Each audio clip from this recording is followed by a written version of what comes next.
Walang official receipt. Yan ang kinumpirma ni Gina Acosta, dating Special Disbursing Officer ng Office of the Vice President sa pagbili ng medical supplies at food aid gamit ang 75 million pesos na confidential funds. Napag-alaman din ng dating Security Officer ng OVP na si Colonel Raymond Lachica ang nagpatupad ng nasabing proyekto.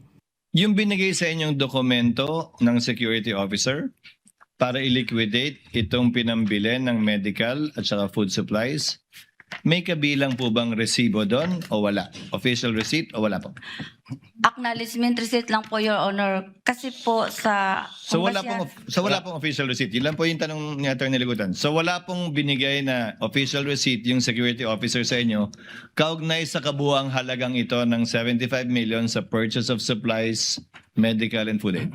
Acknowledgement receipt po, Your Honor. Alright. So wala pong OR. Alam niyo naman po ma'am ibig sabihin ng OR, di ba? Opo, Your Honor. So wala pong official receipt.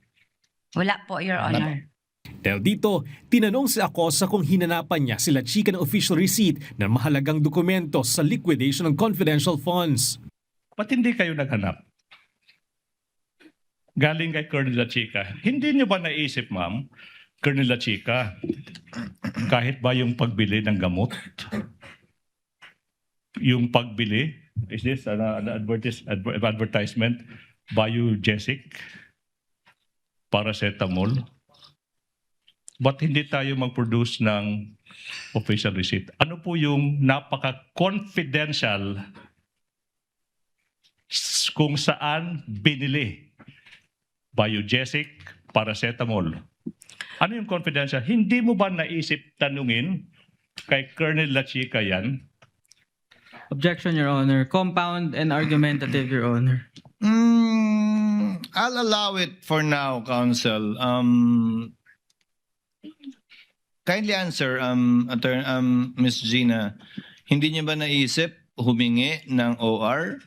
Ang sagot naman sa akin ni ISO Officer, Ma'am Gina, kung ano man ang binigay ko sa iyo na mga dokumento, yun na yun. Kasi ang mga transaction or ang operation door is very sensitive information. Sensitive information po, Ma'am Gina. At saka confidential po ito.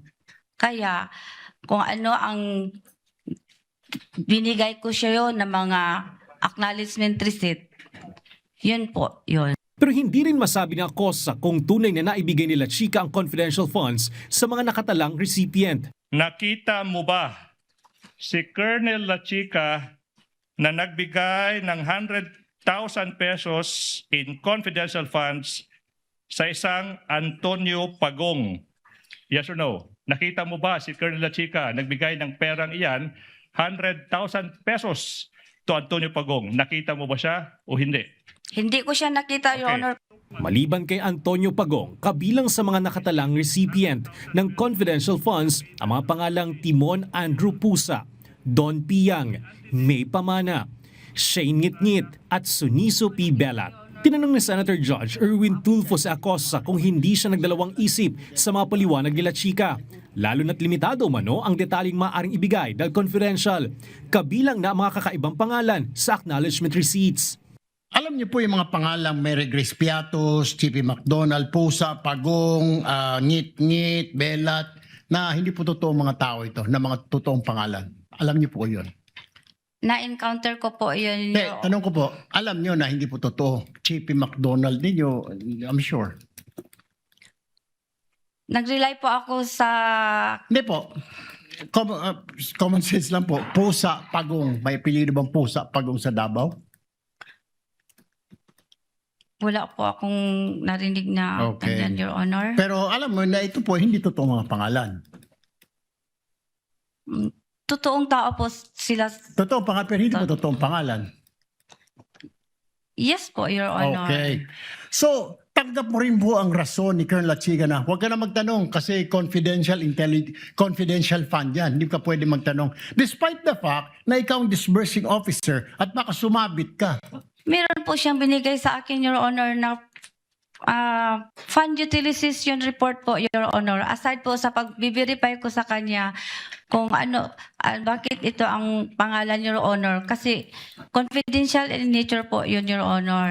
Kasi sa isang normal na tao, kapag siya ay binigyan bilang isang SDO tulad sa inyo ng listahang pangalan ng mga informants na bilat, pagong at pusa, papalag ka. Ano ba to, Colonel? Mukhang hindi ata tama to, bastusan na to. Di po ba? Para sa normal na tao. Am I right?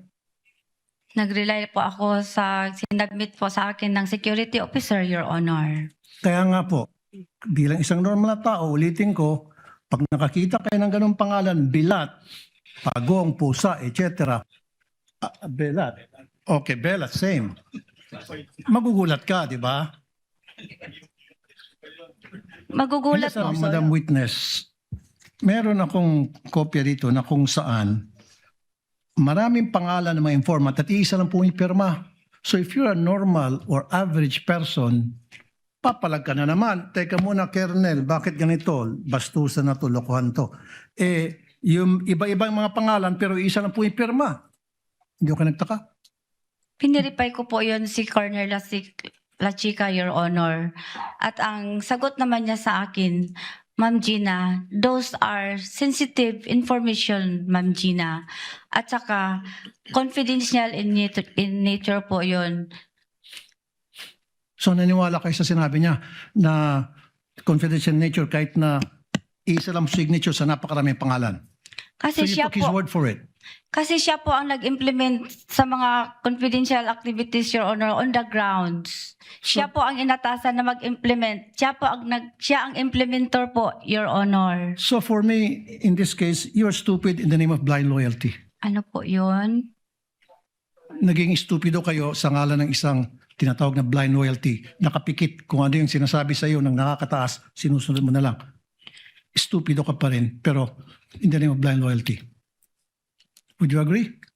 Dili ko maintindihan, Your Honor. I'm sorry.